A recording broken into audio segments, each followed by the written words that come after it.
South ఇండియాలోనే biggest sorry store మన Varahi silks మన విజయవాడ ఎంజీ రోడ్లో డిసెంబర్ 4వ తారీఖున ఘన ప్రారంభం. నమస్తే తెలుగు న్యూస్కి స్వాగతం. పవన్ కళ్యాణ్ ఆంధ్రప్రదేశ్ డిప్యూటీ సీఎం ఓ వారం రోజులు దాదాపుగా అప్పుడు చేసిన వ్యాఖ్యలు ఇప్పుడు తెలంగాణలో దుమారం రేపుతున్నాయి. అన్ని రాజకీయ పార్టీలు మేమంటూ పవన్ కళ్యాణ్ మీద విరుచుకుపడే ప్రయత్నం చేస్తున్నాయి. వాస్తవానికి పవన్ కళ్యాణ్ అన్నది తప్పేనా? ఒకవేళ తప్పు అయితే ఆయన ఇలాంటి పదం మనం అనాలి అని ఉద్దేశపూర్వకంగా అన్నదా లేదా యథాలాపంగా మాట్లాడిందా? యథాలాపంగా మాట్లాడితే అది తప్పు అయితే కనుక ఖచ్చితంగా తప్పే. అది తప్పు అవుతుందా? కోనసీమ పచ్చగా ఉండడం వల్లే రాష్ట్రం విడిపోయింది, ఒక రకంగా విడిపోవడానికి కారణం కూడా కోనసీమ అని ఆయన మాట్లాడడం, దాంతోపాటు ఒక రకంగా దిష్టి తగిలిందేమో అందుకే ఈరోజు కొబ్బరి చెట్లు ఎక్కడ మొండాలు కూడా కనపట్లేదు అని మాట్లాడాడు. ఈయన ఏమన్నా యథాలాపంగా అన్నాడా, ఉద్దేశపూర్వకంగా అన్నాడా? మొదట అసలు పవన్ కళ్యాణ్ ఇలా అనడం వెనక ఆయన ఉద్దేశాన్ని మాట్లాడడంతో పాటు తెలంగాణ నాయకులు, ప్రత్యేకంగా కాంగ్రెస్ నాయకులు ఈ స్థాయిలో ఆయన సినిమాలని ఆడనివ్వననే స్థాయికి ఎందుకు వెళ్ళిపోయారు? వాస్తవానికి రాజకీయం వేరు, సినిమాలు వేరు. ఇటువైపు ఎందుకు వెళ్లాల్సి వచ్చింది? సీనియర్ జర్నలిస్ట్ వివి రావు గారు మనతో జాయిన్ అవుతున్నారు. గత 30 ఏళ్ళకి పైగా ఆయన జర్నలిజంలో ఉన్నటువంటి వ్యక్తులు. వాస్తవానికి తెలంగాణ నినాదం పుట్టింది వేరు, తెలంగాణ వచ్చిన నినాదం వేరు. ఇప్పుడు ఎందుకు పవన్ కళ్యాణ్ ఈ మాట అంటే ఈ స్థాయిలో తెలంగాణ వైపు నుంచి రివోల్ట్ అవ్వాల్సిన అవసరం ఉందా? వారం రోజుల తర్వాత ఎందుకు కాంగ్రెస్ వాళ్ళు ఈ స్థాయిలో అవుతున్నారు? వివిరా గారు నమస్కారం సార్. నమస్తే అండి. ఏమనిపిస్తుంది మీకు ఈ ఇష్యూ చూస్తుంటే? అంటే ఒక బాధ్యతాయుత స్థానంలో ఉన్నటువంటి వాడు మాట్లాడేటప్పుడు ముందు వెనకలు ఆలోచించుకోవాలి. ఏ మాట మాట్లాడితే ఏమొస్తుంది అనేటువంటి విచక్షణ వాడాలి. అంటే పవన్ కళ్యాణ్ చాలా మంది రాజకీయ నాయకులు కూడా ఇప్పుడు ఇంకొక ఇష్యూ కూడా తెలంగాణలో ఇంకోటి రైజ్ అవుతుంది కూడా. ఇట్లా ఒక స్థాయిలో ఉన్నటువంటి నాయకులు, ఒక పదవిలో ఉన్నటువంటి గౌరవ పదవిలో ఉన్నటువంటి వాళ్ళు మాట్లాడే ముందు కొంచెం జాగ్రత్తగా మాట్లాడితే ఇష్యూస్ ఉండవు. ఇప్పుడు పవన్ కళ్యాణ్ ఏమన్నాడు మాట్లాడేటప్పుడు? కోనసీమ అంటే గోదావరి జిల్లాలో పచ్చదనమే తెలంగాణ విడిపోవడానికి కారణమైంది అన్నట్టు మాట్లాడాడు.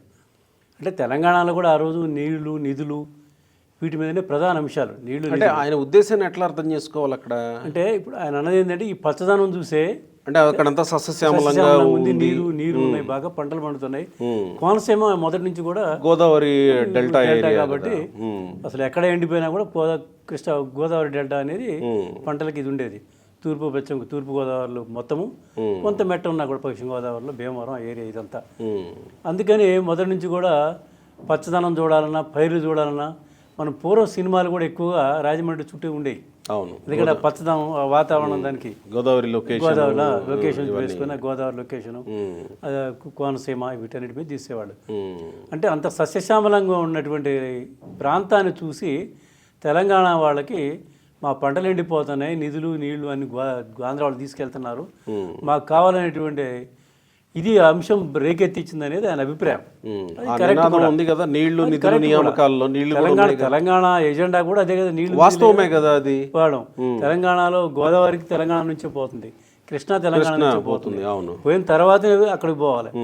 కానీ మన పైనుంచి పోతున్నటువంటి నిధులు మనం వాడుకోకుండా, నీళ్లు వాడుకోకుండా కృష్ణా గోదావరి డెల్టా సస్యశ్యామలం అవుతున్నాయి. ఇది మనం నష్టపోతున్నాం అనేది తెలంగాణ యొక్క ఆవేదన, ఆక్రోశం కూడా. దీని నుంచే వచ్చింది తెలంగాణ ఉద్యమం సక్సెస్ అయింది, తెలంగాణ ఏర్పడిన తర్వాత ఎవరి పని వాడు చూసుకోవాలి. అంటే పవన్ కళ్యాణ్ ఉద్దేశం అదే. వాస్తవానికి తెలంగాణ నినాదం పుట్టింది కూడా అక్కడే, నీళ్ల దగ్గరే. ఇప్పుడు ఇది అందరికీ తెలుసు. నాటి తెలంగాణ మొదటి తర్వాత తరం ఉద్యమకారులు అందరికీ తెలుసు. అయితే పవన్ కళ్యాణ్ ఆ విషయాన్ని అంత సీరియస్గా అన్నారా, లేకపోతే సరదాగా అన్నారా, లేదా సర్కాస్టిక్గా అన్నారా? సర్కాస్టిక్ అవకాశం లేదా, ఏదో యథాలాపంగా అన్నారా అని మాట్లాడడానికి అవకాశం ఏమన్నా ఉంటుందా? ఉంది. ఎందుకంటే ఈ పచ్చదనం అనేది ఇంత బ్రహ్మాండంగా ఉంది కోనసీమలో, తూర్పు గోదావరి, రాజమండ్రి, ఈ డెల్టా, ఇది పచ్చదనం ఉండబట్టి తెలంగాణలో ఉద్యమం స్టార్ట్ అవడానికి కూడా ఒక ప్రధాన కారణం అన్నది. అది వాస్తవమే. ఎందుకంటే తెలంగాణలో నీళ్లు లేవు, గోదావరి నీళ్లు పోయి రాజమండ్రిలో అవుతాయి, ధవళేశ్వరం నుంచి గోదావరిలో పంటలు పండించుకుంటారు. కృష్ణా నీళ్లు సాగర్ సగం వెళ్ళిపోతుంది ఆంధ్రాకి, మనకు ఒక పాయ వస్తుంది. ఇక పైన జూరాల ఇవి ఉన్నాయంటే పెద్దగా ఉపయోగం లేనటువంటి. అందుకనే మనం అప్పుడు ఉమ్మడి రాష్ట్రంగా ఉన్నప్పుడు తెలంగాణలో నిధులను సక్రమంగా వినియోగించలేదు. తెలంగాణ ఈ వెనకబడిపోవడానికి కారణం ఆంధ్ర పాలకులు అనేటువంటి అంశం. తెలంగాణ అది వాస్తవ రూపం దాల్చింది. 2014 వచ్చేటప్పటికి అది వాస్తవ రూపం దాల్చి తెలంగాణ ఆంధ్ర ఏర్పడింది. ఏర్పడిన తర్వాత ఇప్పుడు పవన్ కళ్యాణ్ ఒక మాట్లాడేటప్పుడు, పవన్ కళ్యాణే కాదు బాధ్యతాయుతంగా ఉన్నటువంటి వాడు మాట్లాడేటప్పుడు కొంచెం జాగ్రత్తగా ఎటు వచ్చి అవుతుంది అనేది వాడు ఇవాళ మీడియా పెరిగింది. ఇంతకుముందు ఇంత మీడియా ఉండేది కాదు, ఏదో మాట్లాడితే పేపర్లు వచ్చేది పోయేది. ఇప్పుడు ప్రతి రికార్డ్ అవుతుంది. ఆయన ఏమన్నాడు, ఒక రకంగా తెలంగాణ ఉద్యమానికి ఈ కోనసీమలో ఈ పచ్చదనమే కారణం, అటువంటి పచ్చదనం అటువంటిది వాళ్ళ కొబ్బరి చెట్లు నిండిపోతున్నాయి, ఎవరి దిష్టి తగిలిందో అన్నాడు. ఆ సీక్వెన్స్ ఎట్లా వచ్చిందంటే తెలంగాణ వాళ్ళ దిష్టి తగిలే మా చెట్లు ఎండిపోతున్నాయి అన్న సీక్వెన్స్లోకి వచ్చింది. అది ఆయన ఉద్దేశం ఏముంది అనేది కాదు. పోనీ అది ఆ ఉద్దేశంతో అనలేదనుకోండి పవన్ కళ్యాణ్ ఏం చేయాలి? రెండో రోజు ఇటు నుంచి తెలంగాణ జగదీష్ రెడ్డి మాజీ మంత్రి చాలా తీవ్రంగా మాట్లాడాడు. ఇవాళ లేటుగా కాంగ్రెస్ పార్టీ ఎత్తుకుంది. అంటే ముందు తెలంగాణలో ఉన్నటువంటి సోషల్ మీడియా ఇదేమిటి ఇట్లా మాట్లాడటం ఏంటి, తెలంగాణ మీద పడి ఆడటం ఏంటి, వాళ్ళు ఎందుకంటే ఆంధ్ర కంటే తెలంగాణలో ఎక్కువ పడుతుంది పంట, వరి దిగుబడి తెలంగాణలో ఎక్కువ. దేశంలోనే 1-2 స్థానాలకు వచ్చింది ఇప్పుడు తెలంగాణ. ఒకప్పుడు రైస్ బౌల్ అనేవాడు ఆంధ్రాని, ఆ రైస్ బౌల్ పోయింది. దాన్ని కూడా అన్నాడు అన్నపూర్ణగా అది పోయింది, ఇప్పుడు తెలంగాణకు వచ్చింది. మేమేదో మా బతికేదే మేము బతుకుతుంటే మా మీద ఏడు చావటం ఏంటి అనేది తెలంగాణ వాళ్ళ వాదన. అంటే పవన్ కళ్యాణ్ నిజంగా అది ఏడుపేనా? మీకేమనిపించింది? ఏడుపు కాదు. ఆయన ఏంటంటే ఆయన మాట్లాడేటప్పుడు సినిమా డైలాగులు మాట్లాడడం ఆయనకు అలవాటు. ఆ సినిమా డైలాగ్ లాగా మాట్లాడేశాడు దాన్ని కదా. కానీ అవును, సినిమా డైలాగ్ మాట్లాడేటప్పుడు కానీ బాధ్యతాయుతమైన పదవిలో ఉన్నాడు కాబట్టి మాట్లాడకూడదు. సినిమాలో సరిపోతే తప్ప నిజ జీవితంలో సరిపోవు. ఆయన మాట్లాడిన తర్వాత తెలంగాణలో ఉన్నటువంటి తెలంగాణ ఉద్యమంలో పనిచేసినటువంటి వాళ్ళు కానివ్వండి, విద్యావంతులు కానివ్వండి, మేధావులు కానివ్వండి, ఇదేంటి ఇతను మన మీద ఏడుస్తున్నాడు ఏంటి అని సోషల్ మీడియాలో స్టార్ట్ అయింది. దాన్ని బీఆర్ఎస్ వాళ్ళు అందుకున్నారు. బీఆర్ఎస్ వాళ్ళు ప్రధానంగా మాజీ మంత్రి జగదీష్ రెడ్డి కొంచెం విషయ పరిజ్ఞానం ఉన్నాడు. జగదీష్ రెడ్డి ఏది పడితే అది మాట్లాడే తత్వం కాదు జగదీష్ రెడ్డిది. ఆచి తూచి ఎట్లా తగిలించాలి, ఎట్లా అంటించాలి అనే విచక్షణ తెలిసినటువంటి వ్యక్తి అతను. అందుకని అతను మాట్లాడేటప్పటికి ఇది ఫ్లేర్ అప్ అయింది బాగా. దీంతో కాంగ్రెస్ పార్టీ వాళ్ళు ఏం చేశారు, పైగా పంచాయతీ ఎన్నికలు నడుస్తున్నాయి ఇప్పుడు తెలంగాణలో. వాస్తవానికి ఆ రోజు కూడా ఆయన జగదీష్ రెడ్డి అంత సీరియస్ గా తీసుకోలేదు, దాన్ని నవ్వుతూ మాట్లాడారు. ఇది ఏంది ఇట్లా మాట్లాడటం ఏంటి అని ఆయన సర్కాస్టిక్ గా మాట్లాడారు, చాలా జాగ్రత్తగా మాట్లాడు జగదీష్ రెడ్డి.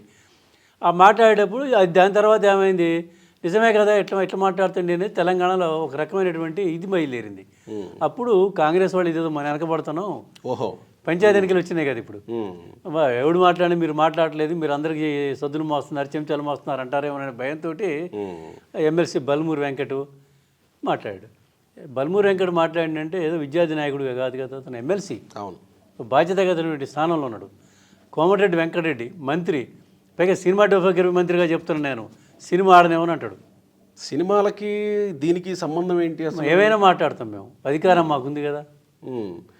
అదే జగదీష్ రెడ్డి అడిగాడు రాత్రి, సిగ్గుందా మీకేమన్నా, సినిమాలకి దీనికి సంబంధం ఏంది, ఆయన సినిమాలు ఆడనే, ఆయన రాజకీయ నాయకుడిగా మాట్లాడాడు. ఒకప్పుడు పవన్ కళ్యాణ్ కేసీఆర్ ముఖ్యమంత్రిగా ఉన్నప్పుడు ఏదో మాట్లాడాడు తెలంగాణ గురించి. కేసీఆర్ ఆ రోజు గుడ్డలిప్పి కొడతాం మేము తెలంగాణలో, ఏమనుకుంటున్నావు నువ్వు, ఎవడా పవన్ కళ్యాణ్ ఎవడో వాడి పేరు ఏంది అన్నట్టు మాట్లాడు వెటకారంగా. అందుకని రాజకీయ నాయకులు వాడు ఎట్లా ఉన్నారంటే తమకు అవసరమైనప్పుడు తమకు అనుకూలంగా, అవసరమైనప్పుడు వ్యతిరేకంగా మాట్లాడటం అనేది ఒక ఇదైపోయింది. ఇప్పుడు ఇట్లా మాట్లాడటం ఏంటి, పవన్ కళ్యాణ్ అన్న తర్వాత వీళ్ళు ఒక మెట్టు ఎక్కువ మాట్లాడాలి కదా, ఒక పదం ఎక్కువ, ఒక రేంజ్ పెంచాలి కదా.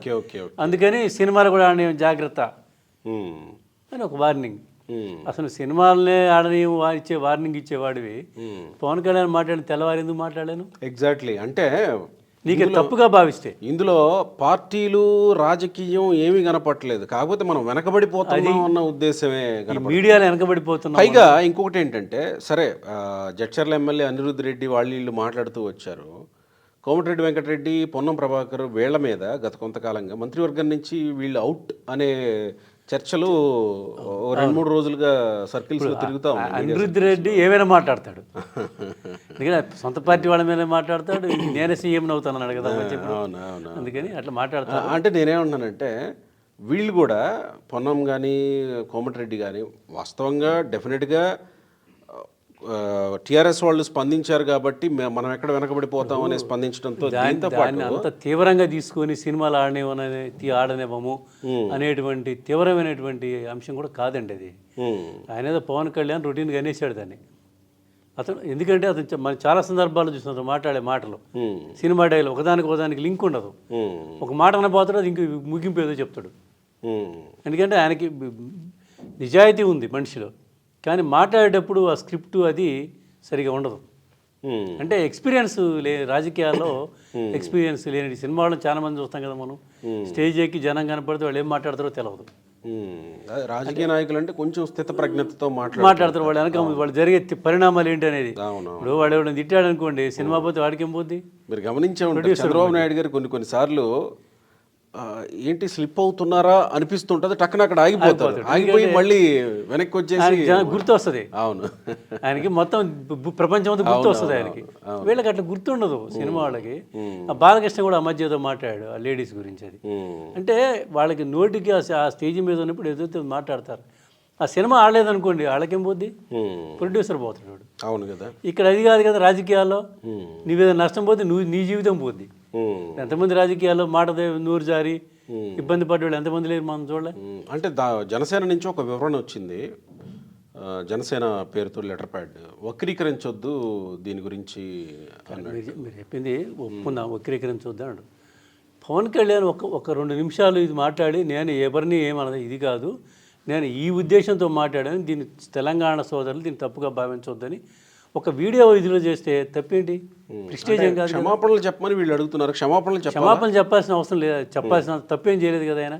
వివరణ ఆ మీడియాలో జనసేన వాళ్ళు రిలీజ్ చేసేటువంటి వివరణనే ఒక వీడియో రిలీజ్ చేసి, నేను ఈ క్రమంలో ఈ మాట అన్నాను తప్ప నేను తెలంగాణ వాళ్ళని కించపరచడం, తెలంగాణ ఇది చేయడం కాదు. నేను ఉండేదే నా జీవితం తెలంగాణలో కదా. నేను ఉండేది అక్కడ, ఎంతకాలం మీతోటి నేను ఉన్నాను, మీ ఉద్యమాలు నేను సపోర్ట్ చేశాను, ఇన్ని చేసిన వాడిని నేను ఇట్లా మాట్లాడను కదా అని ఒక వివరణ ఒక వీడియో రిలీజ్ చేస్తే అసలు ఇష్యూ ఉండదుగా. ఈ ఎట్లుంటుందంటే వీళ్ళకి సినిమా వాళ్ళకి కానీ పొలిటీషియన్స్ కానీ ఒక మాట అనేస్తారు, నేను అనలేదండి మీడియా వక్రీకరించింది అంటారు. లేకపోతే నేను అట్లా అనలేదు ఇట్లా అనలేదు తర్వాత ఏదో చెప్తారు.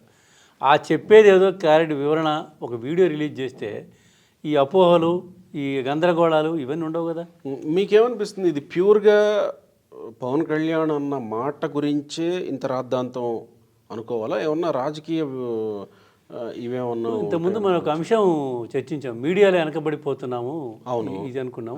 అదే తప్ప దీనికి పెద్దగా అంతే రాజకీయ ప్రాధాన్యం పవన్ కళ్యాణ్ బీజేపీ పొత్తులో ఉన్నారు కదా. ఇక్కడ మొన్న ఈ మధ్య కాలంలో జూబ్లీ హిల్స్ ఎలక్షన్ లో కూడా పవన్ కళ్యాణ్ పొత్తు, పవన్ కళ్యాణ్ ప్రభావం, ప్రతిభ ఈ తెలంగాణలో అంటే మన జూబ్లీ ఎన్నికలు ఏం కనపడింది మనకి?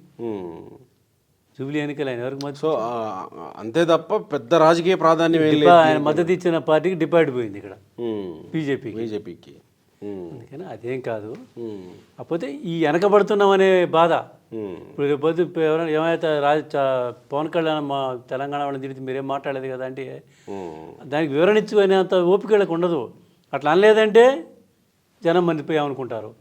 అట్లా అన్నాడనేదే అనేద్దాం అంతే తప్ప ఈ కొంచెం విచక్షణతోటి ఆలోచించి ఇది వాడు తప్పు మాట్లాడినా ఉప్పు మాట్లాడినా అనే ఇదిలో ఉండదండి.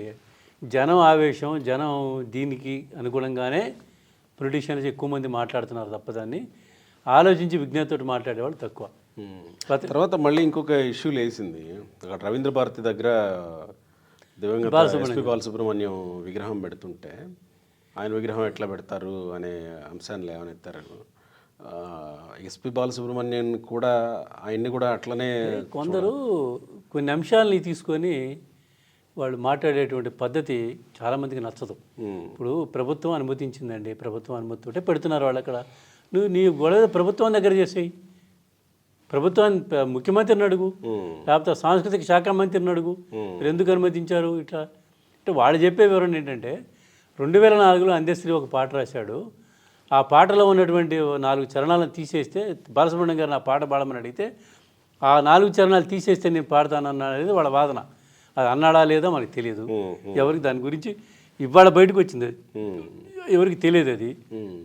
అందుకని దాన్ని అడ్డం పెట్టుకొని అందశ్రీ ఎప్పుడన్నా అన్నట్టుందా ఆ విషయం? ఎక్కడ మాట్లాడాలి అందశ్రీ, ఎక్కడ మాట మాట్లాడలేదు. నాకు తెలిసి అయితే మాట్లాడలేదు అందశ్రీ, అక్కడ మాట్లాడే సందర్భాలు లేవు. ఇప్పుడు అందశ్రీకి ఆ పాట బాలప్రమాణంతో పాటించాలి, ఇంకోటి ఆయనే పాడతాడు, ఆయనే పాడతాడు. అందశ్రీ రాసిన పాటలో ఎవరికి వారు ఆయన పర్మిషన్ తీసుకుని పాడుకో. అదే అందశ్రీ కదా మీరు ఆంధ్ర ప్రాంతం అంటున్న కీరవాణితో పాటించాడు తెలంగాణ జై జై జై హే తెలంగాణ, జై జై హే తెలంగాణ తెలంగాణ పాట. ఇప్పుడు అతను ఏది గోరెటెంకన రాశాడు పాట, మాయమైపోతున్నాడమ్మా మనిషి, అదే అందశ్రీ రాసిన పాట. అది ఎంత ప్రాచుర్యం పొందింది ఆ పాట.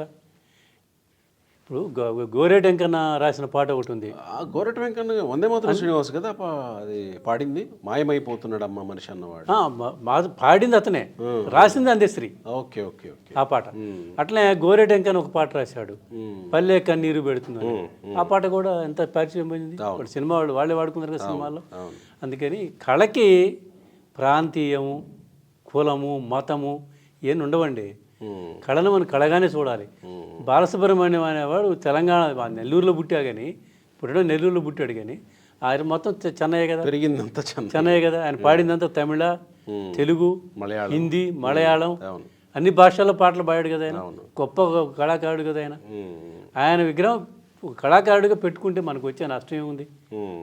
ఇప్పుడు ఆయన విగ్రహం పెట్టడం వల్ల ఆయన ఇన్ఫ్లుయెన్స్ అయిపోయి అంత ఆంధ్ర గద్దర్ విగ్రహాలు లేకపోతే అందశ్రీ విగ్రహాలు పెట్టొద్దని ఎవరు అనలేదు. ఎవరంటలేదు, మన సమాజం కూడా పెట్టొద్దు అంటలేదు, తెలంగాణ సమాజం కూడా పెట్టొద్దు. ప్రభుత్వం దగ్గర పర్మిషన్ తీసుకుని ఎవరైనా పెట్టొచ్చు, పెట్టుకుంటారు. అలాగే ఒక తెలుగువాడుగా గర్విస్తున్నాం కాబట్టి బాలసుబ్రహ్మణ్యం ఉమ్మడి రాష్ట్రంగా ఉన్నప్పుడు మనం దాని మీద ట్యాంక్ బండ్ మీద ఈ చివరి నుంచి ఆ చివరి పెట్టారు ఉద్యమకారుల ఫోటో, ఈ విగ్రహాలు. ఎన్టీ రామారావు అన్నప్పుడు పెట్టించాడు అవన్నీ, ఈ తర్వాత కూడా పెట్టారు. అవన్నీ తీసేస్తామని ఈ మధ్య మొదలు పెట్టారు. అంటే చాలా మంది అది తీయడం ఎందుకు, వాటిని పెట్టిన వాటిని అది ఒక ఇది కాదు, మీరు ఏదన్నా పెట్టుకోవాలి పెట్టండి, ఇంకో దగ్గర పెట్టుకోండి అనేది వచ్చింది. ఇప్పుడు ఇవాళ ఈ విగ్రహాలు పెట్టడం, విగ్రహాలు తీయడం ఇదంతా ఏదో ఒక చర్చకి, ఏదో ఒక డిబేట్కి, ఏదో దీనికి నడపడమే తప్ప ఆ విగ్రహాల వల్ల వచ్చేది లేదు, పోయేది లేదండి. తెలుగు తల్లి ఫ్లైఓవర్ ని కూడా మార్చి తెలంగాణ తల్లి ఫ్లైఓవర్ అని పెట్టినప్పుడు కూడా తెలంగాణకైనా ఆంధ్రకైనా తెలుగు ఒకటే భాష కదా. తెలుగు కొంతమంది మా విగ్రహాలే పెట్టొద్దురా బాబు అని దండం పెడుతున్నారు. ఎందుకంటే ఆ విగ్రహాలు పెట్టిన తర్వాత వాటి మీద పెట్టలు, రెట్టలు పోయి మశాన మన్ను, మశాన దుమ్ము పడి వాటి మళ్ళీ తుడిచేవాడు, కడిగేవాడు. ఇప్పుడు చాలా రాజశేఖర రెడ్డి విగ్రహాలు పెట్టారండి, కొన్ని లక్షలు పెట్టారు ఊళ్ళలో. ఇక చూడిపోయి తెలంగాణలో ఇరిగిపోయి పడిపోయి నానా రకాలుగా ఉన్నాయి. ఇవాళ పట్టించుకోవట్లే, ఆ రోజు పెట్టారు ఆయన మీద అభిమానంతో పెట్టారు. ఇవాళ ఎట్లున్నాయి ఆ పరిస్థితి, వాళ్ళు చూసేవాడే లేడు. ఎందుకు అట్లా పెట్టాను అటువంటి వ్యక్తులను అగౌరవపరచడం? విగ్రహాల వాళ్ళు వచ్చేది లేదు, పోయేది లేదండి. ఏదైనా ప్రాజెక్టులకి వాటికి వాళ్ళ పేర్లు పెడితే చిరస్థాయిగా ఉంటాయి. అవును, అది పెట్టుకోవాలి. అందుకని విగ్రహాలు పెడదాం, అది దారి కట్టడం, ఇవన్నీ ఇప్పుడు ఎన్ని విగ్రహాలు తొలగిస్తుంటే మళ్ళీ గొడవలు కావట్లే. అవును, సర్కిల్స్ రోడ్లు విస్తరణకు వచ్చేటప్పటికి అప్పుడు గుళ్ళు, గోపురాలు ఇవన్నీ అడ్డం కట్టుకునే. ఇప్పుడు చేస్తామంటే ఆందోళన అవుతుంటుంది, ట్రాఫిక్ సమస్యలు. మరి ఎట్లా చూడాలి సార్? ఇప్పుడు వచ్చి ఎస్పీ బాలసుబ్రహ్మణ్యం విగ్రహం పెడుతుంటే ఆందోళన చేస్తున్న వాళ్ళని, అంటే వాళ్ళు చేస్తున్న ఆందోళన ప్రభుత్వం అనుమతించింది, చూద్దాం ఏం జరుగుతుంది అనేది. మనం దాని గురించి నిర్ణయం చెప్పి మన అభిప్రాయం అయితే చెప్పగలం. వాస్తవానికి మీకు ఆ భావన ఉంటే ఉండి ఉండవచ్చు గాక, కానీ ప్రభుత్వం అనుమతించిన తర్వాత లేదా అందశ్రీనో గద్దరో లేకపోతే ఇంకొక మీరు పెట్టండి ఇబ్బంది. మీరు అందశ్రీదో లేకపోతే గద్దర్దో లేకపోతే గోడ అంజయ్యదో, తెలంగాణ చాకలైదం ఇట్లా ఉన్నాయి. మీరు చాకలైలం విగ్రహాలు ఎప్పుడు పెట్టలే, టీఆర్ఎస్ గవర్నమెంట్ వచ్చిన తర్వాత పెట్టింది. ఎందుకంటే చాకలైలమ్మ కాంగ్రెస్కి వ్యతిరేకంగా, నిజాంకి వ్యతిరేకంగా పోరాటాలు చేసింది. ఆమె నిజాంకి వ్యతిరేకంగా పోరాటాలు చేసింది కదా. ఎప్పుడు కూడా చాకలైలమ్మ విగ్రహాలు పెట్టలే. బీఆర్ఎస్ గవర్నమెంట్ వచ్చిన తర్వాత విగ్రహాలు పెట్టడం మొదలుపెట్టింది. యూనివర్సిటీకి ఆ పేరు పెట్టడం పెట్టారు వాళ్ళు. అట్లా గౌరవించుకోండి. మనకి త్యాగాలు చేసినటువంటి వాళ్ళని, నిస్వార్థంగా పనిచేసినటువంటి వాళ్ళని ఎవరైనా మనం గౌరవించడం అనేది మంచిది. అది వాళ్ళ పట్ల ద్వేషాలు పెంచుకోకుండా, మళ్ళీ విద్వేషాలు పెంచుకోకుండా, ఇవన్నీ చేసుకోకుండా. ఇంతకాలం పాటు తెలంగాణ ఉద్యమం జరిగింది, తెలంగాణ వచ్చి 12 ఏళ్ళు అవుతుంది. ఎక్కడ ఇరు రాష్ట్రాల ప్రజల మధ్య ఈ వైషమ్యాలు లేవు, ప్రాంతీయ వైషమ్యాలు ఏమీ లేవు.